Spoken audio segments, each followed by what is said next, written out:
It's time for another Badger BS.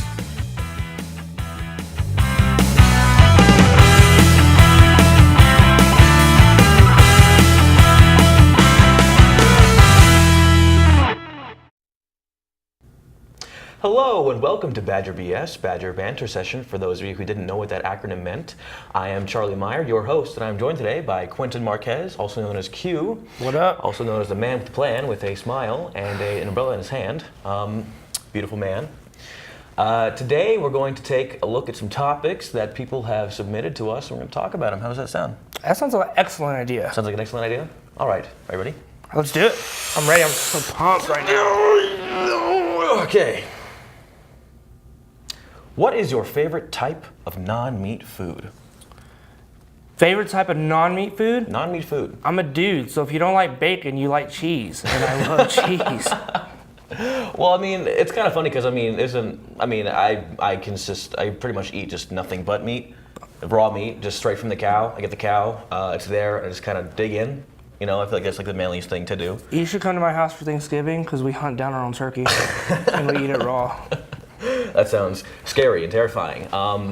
Do you hunt just turkeys, or do you hunt people? I mean, no, do you invite people and hunt them, and then... Occasionally, if we feel like going for a steakhouse kind of feeling, we go to Hereford and we just get a cow there. That sounds fantastic. But in all seriousness, though, I'm from Brooklyn, so my favorite non-meat food has to be pizza. If you've ever been to New York and you haven't had pizza, shame on you. And it's delicious. It is phenomenal. It's probably the best thing that you'll have in a circle. But if it's not meat, like what do you put on it? Well, what you do is you put fresh mutts. You say, I want a pizza with fresh mutts. Fresh mutts. What's fresh mutts? Mozzarella. They say mozzarella. Oh. Like crazy people. So you go up there, and they're all Italian, and they're very loud and yelling. And so you look them straight in the eye, and you have to yell at them because they're all, throwing pizzas all over the place. You say, hey, one slice, fresh mutts. And then they just serve you whatever happens to be on the plate. Whenever I'm in Boston, I like to have a Boston lager and maybe a slice of pie. I haven't been to Boston, I wouldn't know. Is that what slice of pie and a Boston lager. That's how they do it, I think. And then you get punched in the face because everyone there is crazy, too. Yeah. Basically, everyone, don't go to the Northeast because they're just nuts. I know. Boston Celtics. The Boston. You park the car in the Harvard Yard.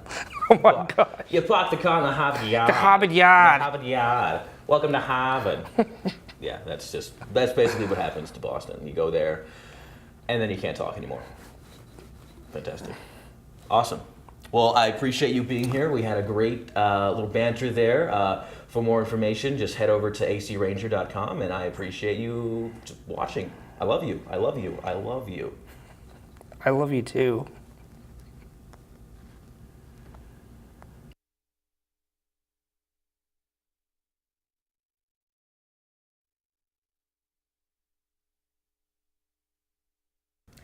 Hi, I'm Thea Touchton, and this is Badger BS, and we have our guest here, Quentin, or Q, I guess is what he's called himself.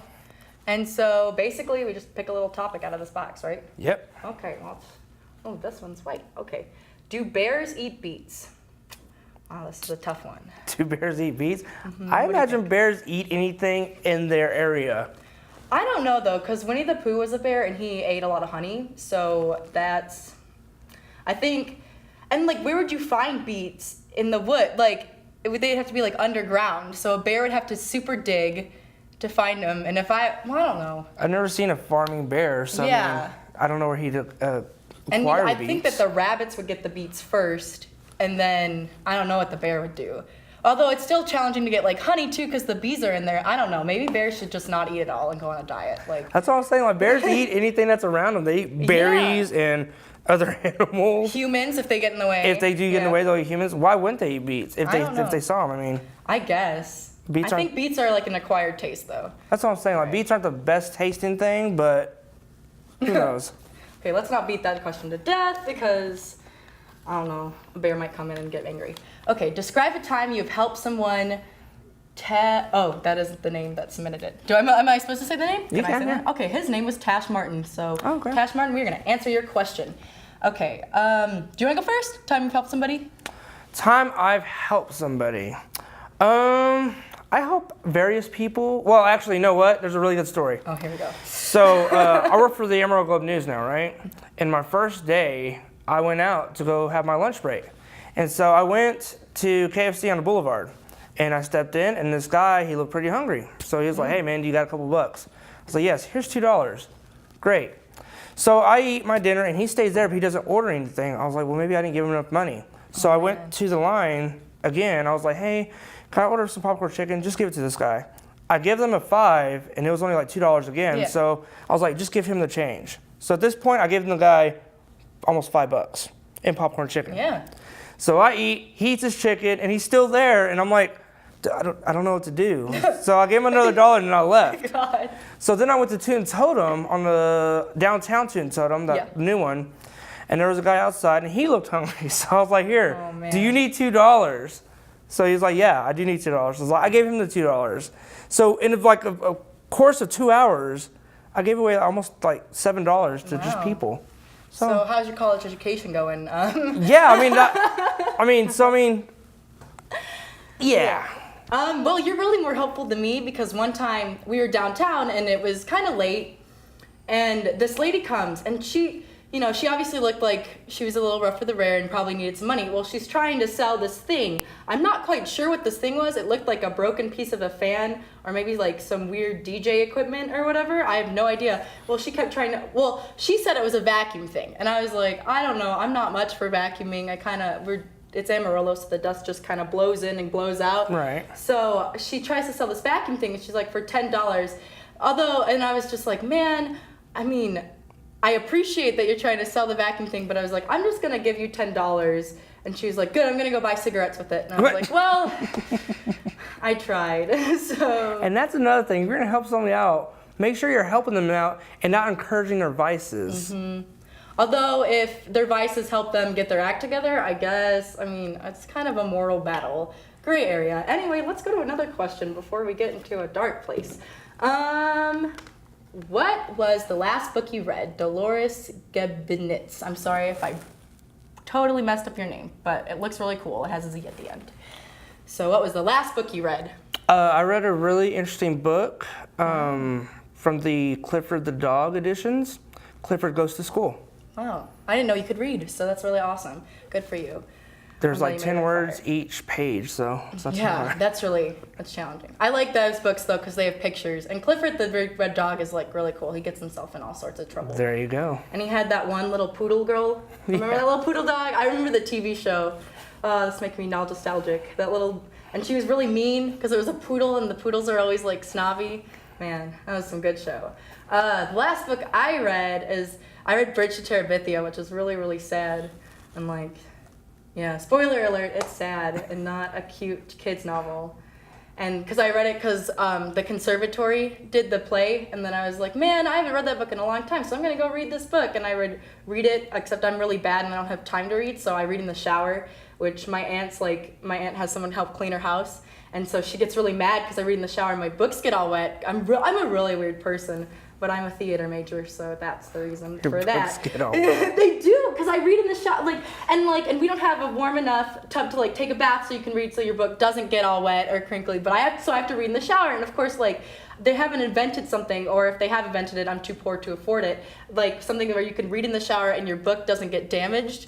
So I have to read. Oh, we gotta wrap it up. Okay, so thank you for all the time in watching this, and this was Q, Quentin. And we answered a lot of good questions, and I'm Thea Touchton again, and thank you for watching Badger BS. Bye. Bye. I'm gonna put these back in here.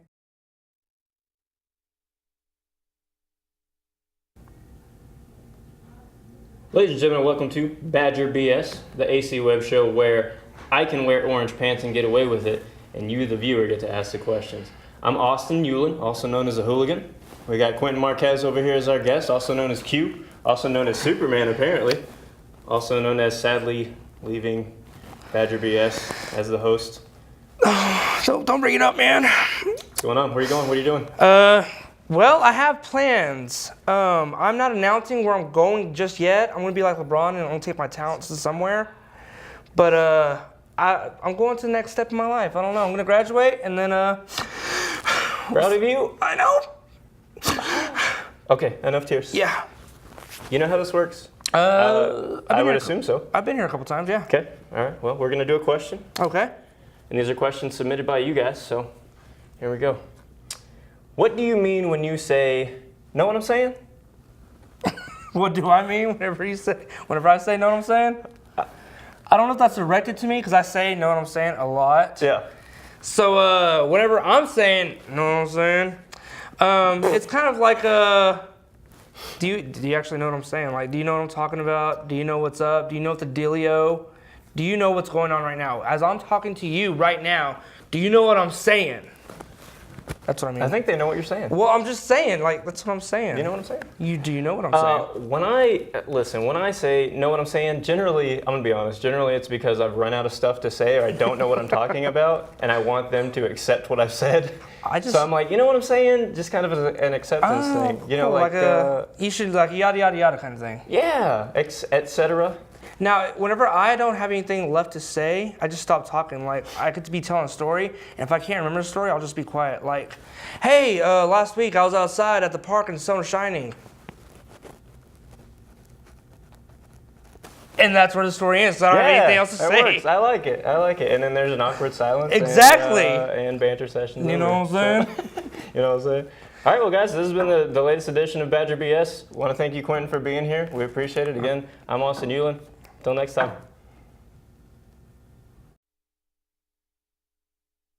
So, you just saw the 3 auditions for the next host of Badger BS.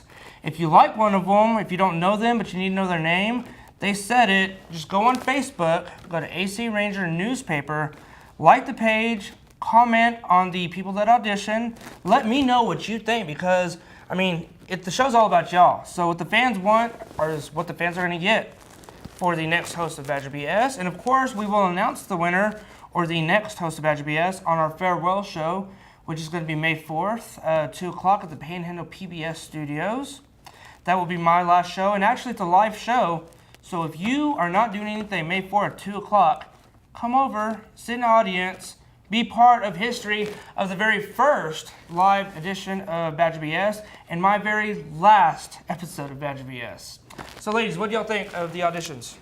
I like them. Rocking and not stopping it. They're doing good. Yep. They are doing very good. I think some of them are very loud. So now if y'all were the host, if y'all had to audition, what would be like your thing? Like what would make you stand out? Oh, I got this. Go. First off, I'd start the show like there'd be no one there. I'd be like, oh hey, you know what's up? I'd like pop up. You never know where I'm gonna come from type deal. Like a mole? Maybe I'll have my shirt on my head. You know, maybe some gopher type situation. I think that'd be cool. That's pretty interesting. That's why I don't have my. This is why I don't have my own show. I like that. That's a new idea, and you know what? If we had a new show called like Mole Me or something, we could just have like random settings, and you could just pop up out of them. Like I could even, be like, That's horrible. that was. What would you do to make it stand out? What would I do? I don't know. What would be funny? You could do like the show, like since you know Spanish, you could do English and Spanish all in like the same sentence. Spanglish. Spanglish, yes. We need to do that. You could do a Spanglish Badger BS. And With subtitles? Maybe, yeah. Yeah. If our And it only translates the words in Like Spanish. I know, so you right? have if our to- producer Cody McGehee would translate and put subtitles on there for you, we could He's just do looking that. like. I'll do that. No. Yep. He doesn't. I don't know if he has a Spanish dictionary back there, but to I'm each his sure, own. I'm sure he does. Maybe it'd be like a good opportunity for him to learn There some you- Spanish. But like, it took 3 hours to edit the show. We don't know what freaking baño is. I don't know what baño is. It's bathroom, by the way. Oh, there you go. Baño's bathroom.